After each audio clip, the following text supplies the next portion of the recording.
Municipal corporation में नक्शा पास करवाने के लिए क्या किन किन पेपरों का रिक्वायरमेंट होता है दोस्तों, आज हम लोग उसी पे बात करेंगे। तो इस पूरी वीडियो में बने रहिएगा, मैं एक एक चीज सारे डिटेल में बताने वाला हूँ, ठीक है। किन किन पेपरों का जरूरत पड़ता है, वो पेपर कहाँ बनेगा आपका, उसका वे क्या है, कैसे बनाना है आपको, ठीक है, जरिया कैसा कैसा है, ठीक है। तो स्टार्ट करते हैं कि नगर निगम में कोई भी नगर निगम क्षेत्र जो आपका आता है, ठीक है, अगर आप नगर निगम क्षेत्र में घर का घर बनवा रहे हैं या बनवाना चाहते हैं, प्लॉट खरीद रहे हैं, तो प्लॉट खरीदिएगा तो आपको नक्शा पास करवाना पड़ेगा घर के लिए। और सबसे ज़्यादा कंपलसरी जब तब पड़ जाता है जब आपको बैंक का दरवाज़ा खोलना पड़ता है घर के लिए, जब आपको होम लोन का जरूरत पड़ता है, तब तो आपका कंपलसरी है कि आपको नक्शा पास करवाना ही पड़ेगा। विदाउट नक्शा पास किए हुए आपको कोई भी बैंक आपको लोन नहीं देगा। तो बेसिकली बहुत कोई को पता नहीं होता है कि किन किन पेपरों का जरूरत पड़ता है नक्शा पास करवाने के लिए। जब भी आप आर्किटेक्ट के पास जाते हैं या फिर कोई भी सिविल इंजीनियर के पास जाते हैं नक्शा पास करवाने के लिए, तो वो आपको 10 बार दौड़ाते हैं कि ये पेपर लेके आओ, वो पेपर लेके आओ। तो ये चीज़ अगर आपको पता होगा कि हमें किन किन पेपरों का जरूरत है, तो आपको बार बार दौड़ने का जरूरत नहीं है। आप सारे पेपर को एक साथ अटैच करके आर्किटेक्ट को दे दिए। और अभी कोई भी म्युनिसिपल कॉरपोरेशन जो भी ऑनलाइन सबमिट होता है नक्शा, तो आपको किसी आर्किटेक्ट या सिविल इंजीनियर के थ्रू ही आपका नक्शा पास होगा। पहले क्या था कि जब ऑफलाइन होता था तो आपको आर्किटेक्ट या सिविल इंजीनियर आपको सबमिशन ड्राइंग बना के दे देता था, आप खुद भी जाके उसको पास करवा सकते थे। लेकिन अब ऐसा नहीं है। अब क्या है कि किसी civil registered registered civil engineer या आर्किटेक्ट के थ्रू ही आपका नक्शा पास होगा। तो ये एक तरह से अच्छा भी है, ठीक है। और पहले क्या था कि ऑफलाइन जब मोड में काम होता था तब काफ़ी टाइम लग जाते थे कोई भी नक्शा पास करवाने में, ठीक है। तो अब वो नहीं है। अब क्या है कि आप नक्शा डाले, आप विद इन 1 वीक के अंदर आपका नक्शा पास हो जाता है। तो ऑनलाइन होके ये अच्छा ही हुआ है कि काम रुकता नहीं है, ठीक है। आपका काम बहुत फास्ट होता है, आपका पेपर वर्क सारा सही है, डॉक्यूमेंट सही है, तो आपका नक्शा बहुत ही जल्दी पास हो जाता है। तो आज हम लोग बात करेंगे कि किन किन पेपरों का जरूरत पड़ता है, ठीक है। तो सबसे पहली है कि डीड। आपको आपके पास आपका डीड पेपर होना चाहिए। डीड पेपर में आपका लैंड का सारा रिकॉर्ड रहता है, ठीक है। उसमें वो जो भी प्लॉट आपका है, आप जो लिए उससे पहले किनका था, उनसे भी पहले अगर वो पर्सन जो है, थर्ड पर्सन जो अगर किसी से खरीदा हुआ है तो उसका भी डिटेल रहता था। पूरा डिटेल डीड में आपका रहता है। प्लॉट का कितना एरिया है, आपका कौन उसका डायरेक्शंस हो गया, उसके बाद फिर रोड का कितना चौड़ाई है, आपके प्लॉट के आगे जो भी रोड है उसका चौड़ाई कितना है, ठीक है। तो डीड में आपका सारा डिटेल रहता है प्लॉट का। उसके बाद आ जाता है आपका सेल एग्रीमेंट। आप जो भी लैंड ओनर से आप अपना प्लॉट को परचेज किए हैं या खरीदे हैं, तो उसमें सारा आप दोनों के बीच जो भी डील हुआ है, कितने इंस्टॉलमेंट में आपने उन्हें पैसे दिए हैं, ठीक है, कौन से डेट में आपने पैसा दिया है, वो सारा डिटेल सेल एग्रीमेंट में आपका रहता है। तो पहला तो आपका डॉक्यूमेंट हो गया कि डीड आपके पास होना चाहिए। उसके बाद सेल एग्रीमेंट आपके पास होना चाहिए। जैसे मैंने बताया कि आप जिस ऑनर से अपना प्लॉट खरीदे हैं, लैंड खरीदे हैं, तो आप दोनों के बीच जो भी कुछ हुआ है डील, वो सारा उसमें मेंशन रहता है, ठीक है। उसके बाद सुपरविजन। सुपरविजन क्या होता है? सुपरविजन जो आर्किटेक्ट आपका नक्शा सबमिट करेगा, वो पेपर, वो सुपरविजन जो है वो आपको आर्किटेक्ट देगा। उसमें क्या रहता है? उसमें रहता है आपका प्लॉट नंबर, आरएस नंबर, ठीक है, थाना नंबर रहता है। उसके बाद आपका रसीद नंबर रहता है, जो रसीद आपका कटा है लेटेस्ट उस, ठीक है।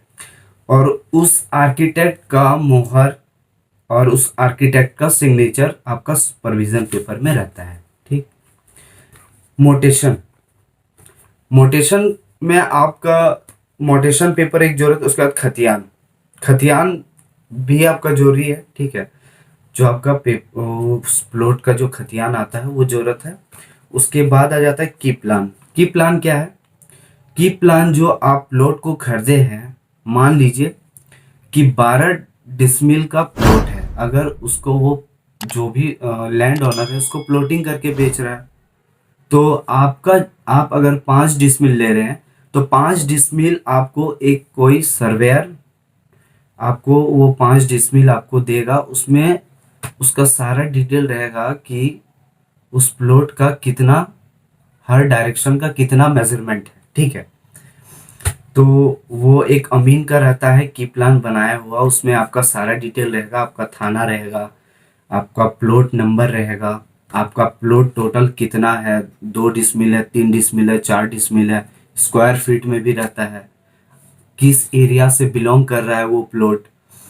तो उसमें सारा आपका उस प्लॉट का डिटेल रहता है। उसके बाद आ जाता है आपका एक आधार कार्ड का जरूरत पड़ता है, एफिडेविट, आपका एफिडेविट, आपका जो कचहरी होता है वहां से एक एफिडेविट में आपका एफिडेविट का जरूरत होता है। एफिडेविट में भी आपका सारा डिटेल उसमें लिखा रहता है, प्लॉट नंबर, लैंड का ऑनर कौन है अभी करंट में, थाना नंबर, यही सब आपका जो प्लॉट का डिटेल है वही सब एफिडेविट में रहता है। और आपका उसमें सारा कुछ सिग्नेचर वगैरह रहता है जो भी जुडिशरी का होता है, ठीक है, जुडिशरी का। उसके बाद आपका आ जाता है रसीद, उस जमीन का करंट रसीद चाहिए। करंट मतलब कि लेटेस्ट, मतलब बकाया आपका जो भी है उसमें नहीं होना चाहिए, उस प्लॉट का जो भी टैक्स आपका कटता है, ठीक है। उसके बाद आपका वाटर रिपोर्ट, एक वाटर रिपोर्ट आपको वही आर्किटेक्ट बना के देगा, उसके कंसल्ट में अधिकतर जो भी आर्किटेक्ट रहते हैं तो एक जियोटेक इंजीनियर उनके कंसल्ट में रहते हैं जो कि आपका वाटर रिपोर्ट बना के देगा, ठीक है। तो उस वाटर रिपोर्ट में क्या रहता है, उस वाटर रिपोर्ट में आपका, आप जो बोरवेल करवाने वाले हैं उस प्लॉट में, तो उस बोरवेल का सारा डिटेल आपको देना पड़ेगा कि आपका डेप्थ कितना है, कितना आप खुदाई करवाएं बोरवेल में, ठीक है। उसका डायमीटर कितना है, आपको वाटर कितना रिक्वायरमेंट है पर डे, पर कैपिटिया निकाला जाता है उसका पर डे का। और पर डे आपको मान लीजिए 9,000 लीटर निकालना है, ठीक है। 9,000 लीटर से आपको पर डे, उससे ज़्यादा मैक्सिमम आपको नहीं देगा, ठीक है। 9,000 लीटर आपको उससे ज़्यादा नहीं निकाल सकते। उसके बाद पर कैपिटिया आपको पर डे कितना आप वाटर यूज़ कर रहे हैं। अगर मान लीजिए आप एक अपार्टमेंट कंस्ट्रक्शन करवाएं, आप बिल्डर है, एज ए बिल्डर, तो आपका पर डे का वाटर का क्या रिक्वायरमेंट है, मतलब कितना आप वाटर खर्च करने वाले हो, वो सारा डिटेल उसमें रहता है। वाटर रिपोर्ट में है कि आप ग्राउंड वाटर रिचार्ज जो हम लोग बोलते हैं उसको, जो हम लोग जैसे बोरवेल के थ्रू हम लोग पानी निकालते हैं, लेकिन अगर म्युनिसिपल में आप अगर रेसिडेंशियल या कमर्शियल या फ्लैट भी कंस्ट्रक्शन करवा रहे हैं तो आपको ग्राउंड वाटर हार्वेस्टिंग प्लांट आपको बनाना ही पड़ेगा, it's a compulsory. Without water harvesting plant का आपका नक्शा पास नहीं होगा। तो आपको उसका भी सारा डिटेलिंग देना है कि आप कितना ग्राउंड वाटर को रिचार्ज करने वाले हैं, ठीक है। उसमें सारा उसका एक प्लान होता है, एक स्ट्रक्चर होता है बना हुआ, वो आपको अटैच करके सबमिट करना पड़ता है। उसके बाद आपका एक और पेपर का जरूरत है, होल्डिंग, जो हम लोग होल्डिंग टैक्स भरते हैं उसका भी सारा डिटेल आपको देना रहता है। तो ये 11 जो पेपर का मैंने अभी जिक्र किया, ये सारा डॉक्यूमेंट्स आपके पास होना चाहिए। और ये सारा डॉक्यूमेंट्स में दो दो तीन पेपर जो है आपका, जैसे एक वाटर रिपोर्ट हो गया, एक एफिडेविट। एफिडेविट अधिकतर जो प्रॉपर ढंग से काम करते हैं आर्किटेक्ट या इंजीनियर, वो आपको एफिडेविट भी बना के दे देते हैं। नहीं तो ज़्यादातर क्या इंजीनियर करते हैं या आर्किटेक्ट, आपको बोलते हैं कि आप खुद बनवा के लाइए। तो एक वाटर रिपोर्ट हो गया, उसके बाद एक सुपरविजन, ये दो पेपर आपको वो आर्किटेक्ट देगा, बाकी सारा जितना डॉक्यूमेंट है वो आपको खुद सबमिट करना पड़ेगा उस आर्किटेक्ट को। और वो आर्किटेक्ट सारा डॉक्यूमेंट को वो ऑनलाइन अपलोड करेगा आपके नक्शा के साथ। जो भी आपका सबमिशन ड्राइंग रहेगा, नक्शा जो बनाएगा, वो नक्शा के साथ ये सारा डॉक्यूमेंट अपलोड होता है। उसके बाद आपका पेमेंट करना पड़ता है, जो भी आपका बिल्डअप एरिया रहता है। जैसे हर म्युनिसिपल का अलग अलग रहता है पर स्क्वायर फीट जो चार्जेस रहते हैं, तो उसके हिसाब से वो 3 इंस्टॉलमेंट में आपको मनी दिखाता है कि 2 लेबर सेस रहता है, एक आपको अपना कार्ड से पेमेंट करना रहता है और 2 बाई चेक। आपका 2 रिसिप्ट बनता है लेटर, उस लेटर में आपका अमाउंट रहता है, वो अमाउंट को देख के आपको 2 डीडी बनाना है। उस डीडी को आपको उसी म्युनिसिपल कॉर्पोरेशन में जाके सबमिट करना है उस लेटर के साथ, और वो एक्सेप्ट करेगा डीडी। उसके साथ आपको उस रिपोर्ट के साथ जो आप लेटर लेके जाओगे, जिसमें सारा आपका डिटेल रहेगा, क्या क्या बनने वाला है, क्या क्या रिक्वायरमेंट था आपका, उस लेटर के साथ आपका वो 2 डीडी का जेरोक्स, और उसमें म्युनिसिपल का मोहर, आपका टाउन प्लानर का सिग्नेचर के साथ आपको बोलेगा, फिर उस इंजीनियर के थ्रू आपको अपलोड करना पड़ेगा। तो ये है आपका रिक्वायरमेंट दोस्तों, जो मैंने अभी डिस्कस किया आपसे। तो ये इन पेपरों का जरूरत पड़ता है एक नक्शा पास कराने में, इसके अलावा और कोई भी पेपरों का जरूरत नहीं पड़ता है। ठीक है, तो ये सारा पेपर आप लेके कलेक्ट करके आप अपना नक्शा पास करवा सकते हैं। ओके। अगर ये वीडियो अच्छा लगा दोस्तों तो लाइक करना मत भूलिएगा, और जिसने भी अभी तक मेरे इस चैनल को कंस्ट्रक्शन बाजार को सब्सक्राइब नहीं किया तो सब्सक्राइब कर दे। और इसी तरह मैं और भी कंस्ट्रक्शन से रिलेटेड टॉपिक में बात करता रहूँगा आप सबके लिए।